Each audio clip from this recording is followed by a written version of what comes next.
Blessed be witches, and welcome to another episode of Witch Please. It is I, Odin the Seer, and today we are going to be doing something a little different.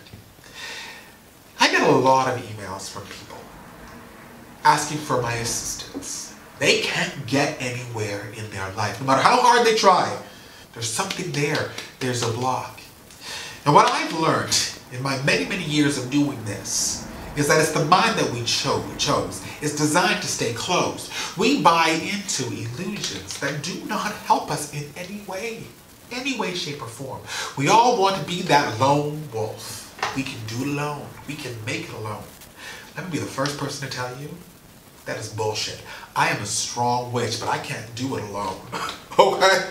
Even within magic, boobs, we call upon other forces to help us. So, if we have to call upon external forces to assist us within our magic, how in creation do we feel that we are not going to have to do that in our day-to-day lives to be able to achieve what we want to achieve in this world?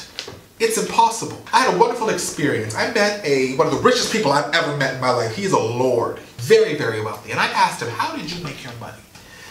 I heard through the grapevine that you came with absolutely nothing. And I've seen intuitively that you came from poverty. How did you do it? Now let me tell you, what he told me floored me.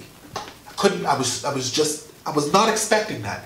I was expecting hard work and perseverance was the reason why I made my million. No, honey, he didn't say that. He said, I came here with 5 children, all of working age. He said, what I did is I worked, my wife worked, and my 5 children worked. He said, and I brought in 7 paychecks a month. He said, within a year of being in this country, I was able to open my own business. He said, and my wife and my 5 children worked, and I worked on the business. When the business started to grow and evolve, he said, what I did then is I hired my wife and my 5 children worked. Then I hired one of my children, 4.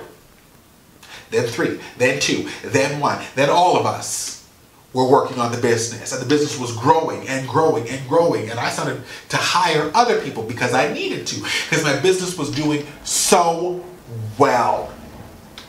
And now he owns hotels. He is a lord. Came from nothing. They worked as a unit. Now every single one of them own their own homes, have millions in their bank account. See, but we get it twisted. We try and go the opposite way around. We don't work together as a cohesive unit, build up our finances and our resources, then expand out because we already got money. No, honey, we don't do that. We need to get out of this house. We need to leave right away. We need to have our own.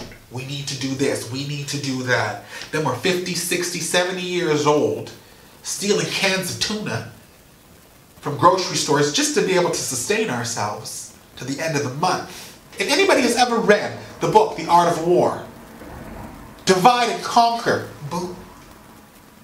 If you choose to buy into that, to divide yourself and conquer yourself because you want to buy into illusions of separation, that is entirely up to you. Or you can opt out, which is, it's not rocket science.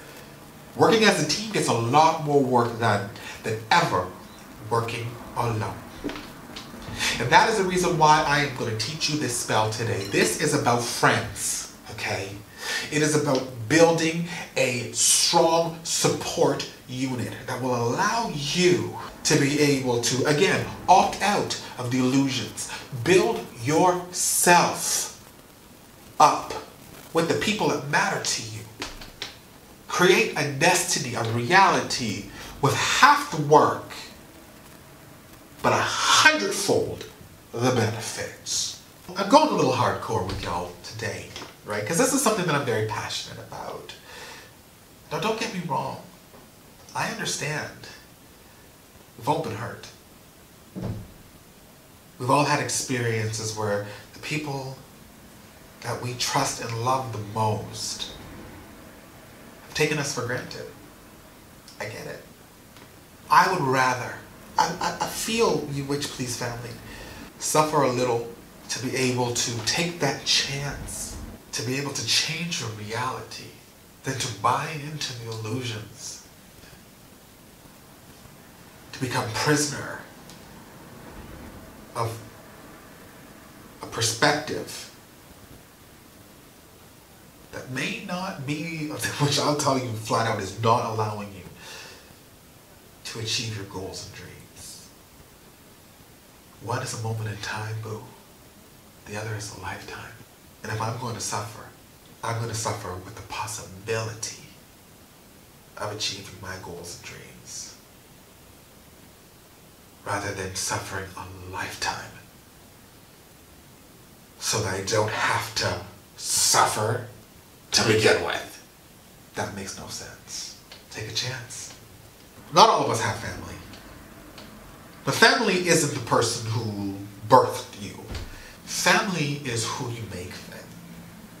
If you can't trust in your friends enough to be able to have their support, to be able to depend on them, why in creation are they part of your reality? Are you holding on for boredom? For fear of being alone? What are you holding on to? Why are they there? Because what they're taking from you is far greater than what they're giving back. Having them within your energy sphere is just telling your subconscious mind that people are not to be trusted. They're not worthy of your friendship. Or that you are not worthy of theirs. And it is not worth it. My grandmother used to always say, when you have cancer, do you pamper it? No, honey, you cut it out. Now, I don't waste people. Never would.